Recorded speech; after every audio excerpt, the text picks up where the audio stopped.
Assalamualaikum teman-teman, seperti biasa sebelum mulai Mimin mendoakan semoga teman-teman semua selalu dalam keadaan sehat walafiat. Oke, kali ini kita akan melanjutkan Martial Master versi novel bagian 2062. Bagi yang baru bergabung, selamat bergabung, dan bagi yang belum subscribe dulu lah agar Mimin tambah semangat lagi nih bikin videonya. Oke, kalau sudah kita langsung masuk ke isi ceritanya. Molly dengan lembut dan berkata dengan senyum puas, "Yah, karena disinilah Lier dan aku melahap Raja Iblis ketakutan, dan kemudian kami menentukan nasib kedua belah pihak, menentukan hubungan pertama kami di sini."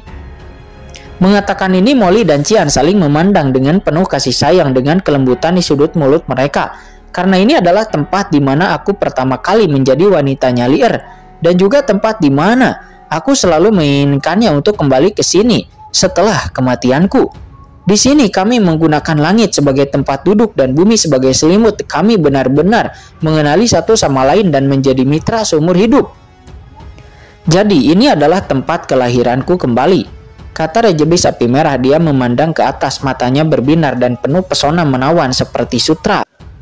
Wajah Kincen tiba-tiba menjadi sangat jelek. Ini tergantung pada pertama kali mereka menjalin satu hubungan di tempat ini, dan untuk menjadi yang kuat dengan cara ini, Molly dan Raja Iblis Api Merah ada di sini saat itu.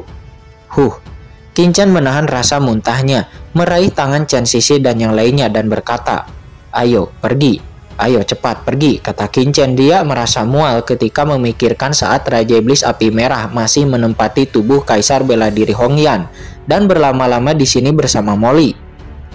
"Saya berharap Anda bahagia." Setelah mengatakan ini, sosok Kincen melesat dan dia pergi dari sini dalam sekejap. Sementara Xiao Yao Supreme dan yang lainnya secara alami bergegas untuk mengikuti, sehingga pada akhirnya di tempat ini hanya menyisakan Molly dan Raja Iblis Api Merah yang tersisa di altar. Tuan Cian, keduanya saling memandang dengan penuh kasih sayang dan berciuman. Sesaat kemudian Molly mengangkat tangannya, dan napas jurang yang tak terbatas menutupi segalanya dan menyelimuti tempat ini. Di dunia luar, wajah Kincen berubah menjadi hijau, seolah-olah ada sesuatu yang salah. "Hei, kenapa keduanya tidak keluar?" kata leluhur naga Hong Huang. Dia melirik ke belakang dan menggaruk kepalanya ketika dia melihat Molly dan Raja Iblis Api Merah tidak keluar. "Tidak perlu dikatakan lagi. Tidakkah kamu mengerti bahwa perpisahan yang lama lebih baik daripada pengantin baru?" Leluhur suci Sungai Darah memandang leluhur naga Hong Huang dalam diam. "Oke, berhenti berbicara," kata Kincen. Dia buru-buru menyela percakapan antara beberapa orang itu. Jika dia terus berbicara, dia hampir memuntahkan makanan yang dimakannya tadi malam. "Hahaha, menarik," kata Kaisar kuno. Dia tertawa dan melihat ke bawah altar, bertanya-tanya dalam hatinya, ini benar-benar garis keturunan jurang maut. Apakah yang ini juga tata letaknya? Kata Kaisar kuno. Dia terkekeh, namun dia tidak berani berpikir terlalu banyak. Dia hanya menoleh ke arah Kincen dan berkata sambil tersenyum, "Teman kecil Kincen, lain kali kita ditakdirkan kita akan bertemu di lautan alam semesta," kata Kaisar kuno. Dia pun melangkah keluar tanpa menunggu Kincen mengucapkan selamat tinggal. Seluruh sosok Kaisar kuno langsung melesat pergi ke dimensi yang lebih tinggi dan menghilang. Kincen hanya terdiam saat dia melihat Kaisar kuno pergi. Bukankah senior Kaisar kuno terlalu ingin pergi terburu-buru untuk berpesta? Hahaha. Di samping, kucing hitam besar itu tertawa di saat melihat ini. Kaisar kuno ini benar-benar cerdik. "Kucing hitam besar, apa maksudmu dengan ini?" tanya Kincen. Pada tingkat kekuatan Kaisar kuno, tidak banyak hal di seluruh alam semesta yang dapat mengancamnya. Satu-satunya hal yang dapat mempengaruhinya adalah beberapa sebab dan akibat yang besar, kata kucing hitam besar dengan tenang. "Penyebab dan akibat yang besar," kata Kincen. Dia bertanya-tanya, apakah yang Anda maksud adalah alam semesta awal atau benua Tianwu ini? Kucing hitam besar itu pun melirik ke arah Kincen tanpa berkata-kata. Bagaimana menurutmu?" "Baiklah, anak muda, aku akan keluar jalan-jalan dulu. Lanjutkanlah." Setelah kata-kata kucing hitam besar itu jatuh, sosok kucing hitam besar itu bergoyang dan tiba-tiba dia menghilang. Qingchen kemudian mendatangi. Nya tidak tahu bahwa kucing hitam besar itu sangat ingin tidak sabar untuk pergi. Kemudian dia memegang tangan Yukiansu dan yang lainnya. Di sini Qingchen juga mengingat banyak adegan dari tahun itu. Qingchen, kalau begitu kita pergi dulu. Xiaoyao Supreme dan yang lainnya juga pergi satu demi satu. Mereka hanya setengah memahami terobosan Qingchen, memahami tubuh dewa yang sempurna sebelumnya. Jadi tentu saja mereka tidak sabar untuk kembali. Tuan muda Chen, disinilah kamu dibesarkan. Mengapa kamu tidak mengajak kami berkeliling? Kata leluhur naga Hong Huang. Namun sebelum dia bisa menyelesaikan kata-katanya, leluhur naga sejati Aoling menjewer telinganya dan berkata, baiklah, Tuan muda Qin ingin berada di sini dan nostalgia dengan wanitanya. Mengapa Anda ingin menjadi pengganggu di sini? Kembalilah bersamaku dengan tenang. Sayangku Aoling, bersikaplah lembut, kata leluhur naga Hong Huang. Dia berteriak kesakitan dan pergi. Ayo kita pergi, kata Qingchen. Dia tersenyum kepada Yukiansu dan juga yang lainnya, lalu melangkah keluar dan menghilang. Selanjutnya yang Yukiansu dan yang berjalan perlahan di benua Tianwu. Dengan kekuatan Qingchen saat ini, dia bisa merasakan setiap sudut benua Tianwu dengan satu pikiran. Tetapi mereka tidak melakukan ini. Mereka hanya berkeliling benua Tianwu seperti manusia biasa, merasakan segala sesuatu di dalam hati mereka dengan ketenangan dan ketentraman seperti itu, membuat Qingchen dan yang lainnya terpesona dan benar-benar tenggelam di dalamnya. Setelah bertahun-tahun berjuang, Qingchen hampir tidak pernah punya waktu untuk beristirahat, apalagi hari-hari ketika dia berpergian. Saya belum pernah melihat kehidupan yang menyenangkan selama bertahun-tahun. Qingchen dan yang lainnya pertama kali pun kembali ke Tanah 5 Kerajaan. Tanah 5 Kerajaan saat ini tidak lagi seperti dulu, dan ini juga merupakan tempat leluhur seluruh Papilun Candi di halaman kecil, yaitu tempat tinggal Qingchen dan ibunya waktu dulu. Saat ini tempat ini juga telah dilindungi dan menjadi tempat leluhur. Apakah ini tempat tinggalmu saat itu? Melihat halaman yang agak bobrok di depannya, Chen Sisi dan Jiruyu merasa sedikit tertekan.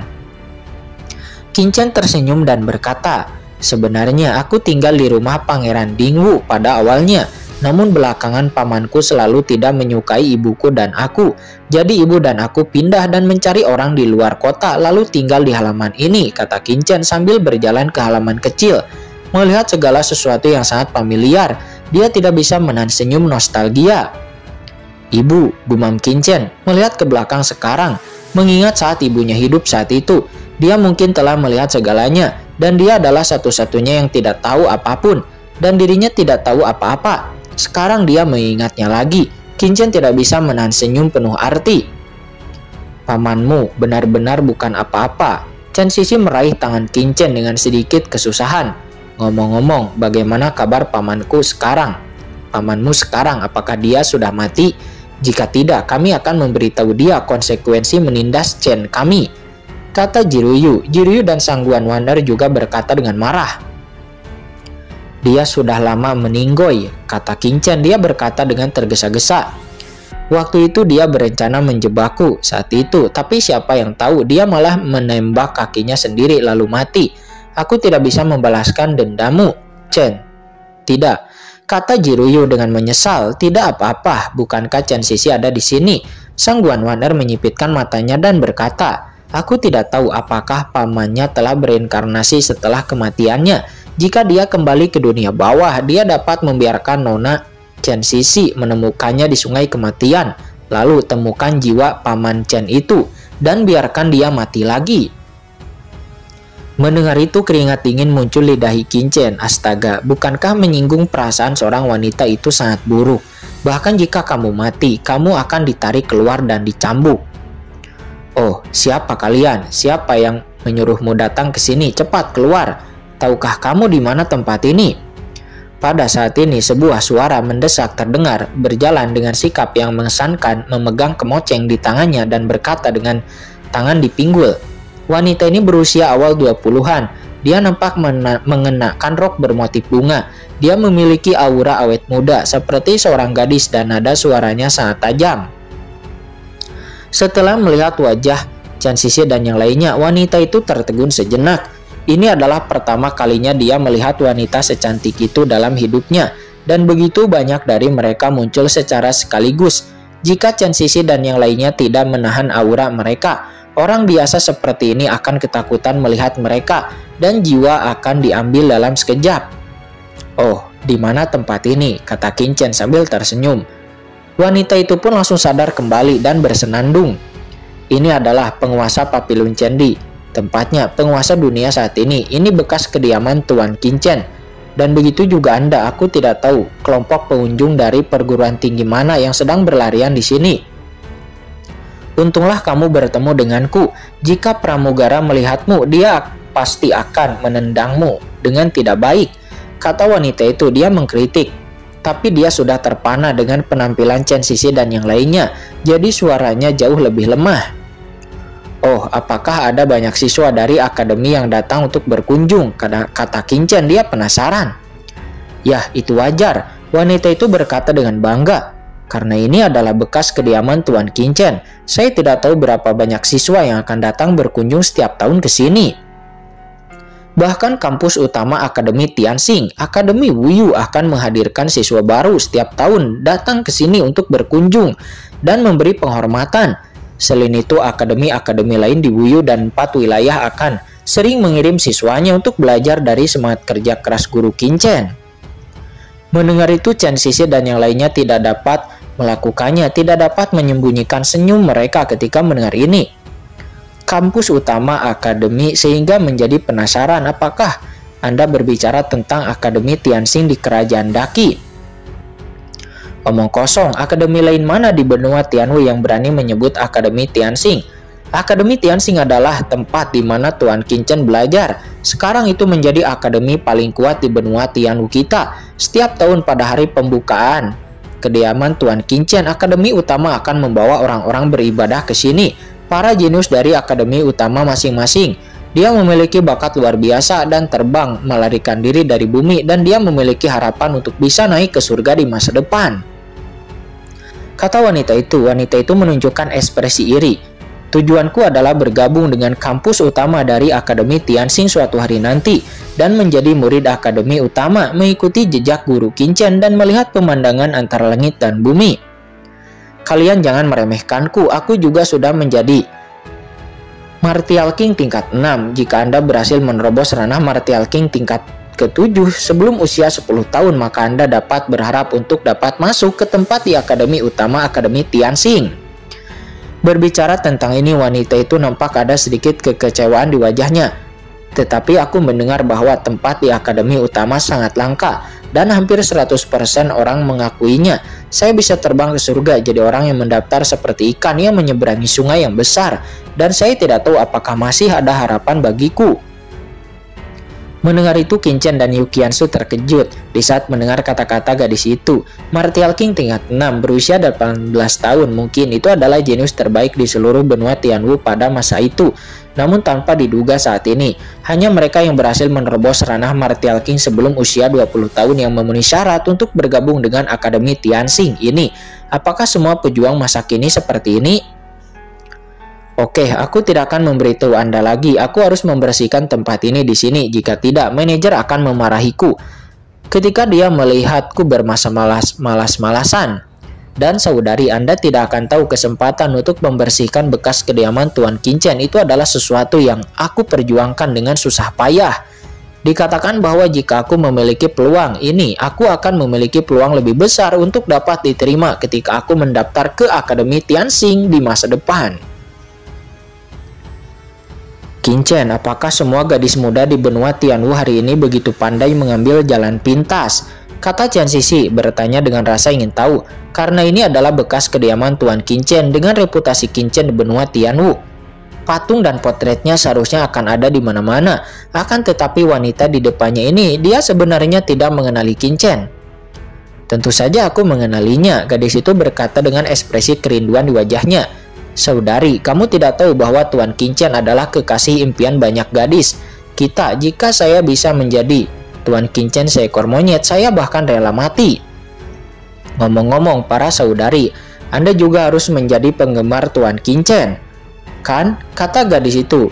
Mendengar itu Chen Xixi dan yang lainnya tercengang. Penggemar, apa maksudmu? Gadis itu pun melirik ke arah Qin Chen dan diam-diam berkata kepada Jiruyu dan yang lainnya seraya berbisik. Ya saudari, tapi orang ini mirip sekali dengan Tuan Qin Chen. Izinkan aku memberitahu Anda, aku telah melihat banyak pria seperti itu. Banyak orang datang ke sini agar terlihat seperti Tuan Qin Chen hanya untuk menipu beberapa gadis. Kalian para saudari sangatlah cantik, jadi jangan tertipu. Alasan Tuan Qin Chen yang dihormati orang lain menyelamatkan benua Tianwu itu bukan karena penampilannya, kata gadis itu dengan mata berbinar. Chen Xixi dan yang lainnya pun menjadi tercengang.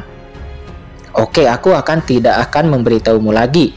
Tidak, manajer akan berbicara. Kamu harus segera pergi dari sini. Jika kamu ingin berkunjung, kembalilah ketika hari terbuka mulai tiba. Hahaha. Mendengar ini, Chen Xixi dan yang lainnya tiba-tiba tertawa. Gadis ini mengira bahwa Qin Chen adalah orang yang berpura-pura menjadi Qin Chen. Oke, ayo pergi, kata Qin Chen. Dia juga tersenyum, tidak lagi ingin menikmati suasana pemukimannya dulu. Dan tempat ini telah terpelihara dengan sangat baik selama bertahun-tahun. Jadi Qin Chen secara alami tidak akan merusak ketenangan di sini. Ayo, kita temui teman lamamu, kata Chen Xixi. Dia dan yang lainnya tertawa. Namun Qin Chen menjadi tercengang. Teman lama yang baik, teman lama seperti apa yang bisa aku miliki? Namun Qin Chen tersium pahit tetapi masih mengikuti Chen Xixi dan yang lainnya menuju ke kota Kekaisaran Daqi.